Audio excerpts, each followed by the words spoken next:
बुलेटिनची सुरुवात आताच्या एका महत्त्वाच्या बातमीने आपण करूयात। गुहागरमधील काँग्रेस पक्षाचे नेते सहदेव बेटकर यांनी काँग्रेसला रामराम ठोकलेला आहे। हाती शिवबंधन त्यांनी बांधलं।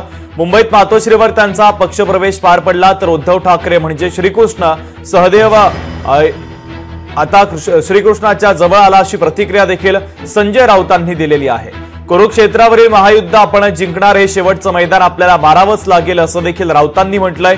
तर कोकणातील निकाल अनपेक्षित होता, कोकण पुन्हा काबीज करणार असं उद्धव ठाकरेंनी म्हटलेलं आहे। तसंच तळ कोकणामध्ये दौरा करणार असल्याचं देखील उद्धव ठाकरे यांनी म्हटलेलं आहे।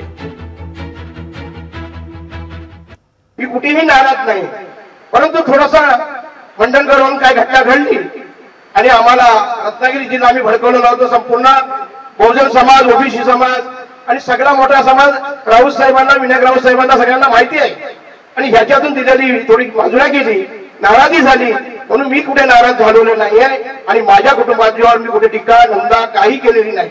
म्हणून मी परत मी घरात आलो नाही आणि साहेबांचा आशीर्वाद, विनायकजी राऊत साहेबांचा आशीर्वाद, संजय राऊत साहेब आमचे मोठे आणि त्यांच्या कुटुंबामध्ये सगळ्यामध्ये मिसळून आहे, म्हणून आज रत्नागिरी जिल्हा सर्व माझ्या तुम्ही पाठीशी आहेत का?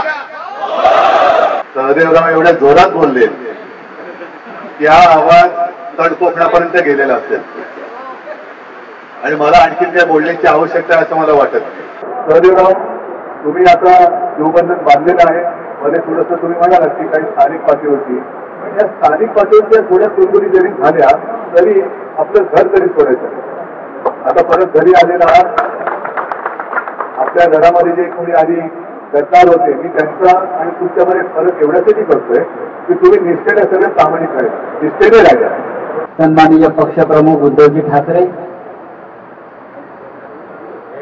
विनायकजी राऊत, गणपत कदम, पुढे काय अरविंद सावंत, सगळे कोकणचे सुपुत्र इथे हजर आहेत आणि त्यात आता भर पडलेली आहे त्या सहदेवाची।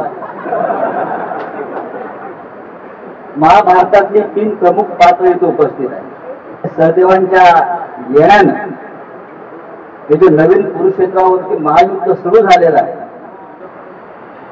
हे युद्ध आपण जिंकणार आहोत कोकणातलं। लोकशाही मराठी ऐका, पहा, जागरूक रहा।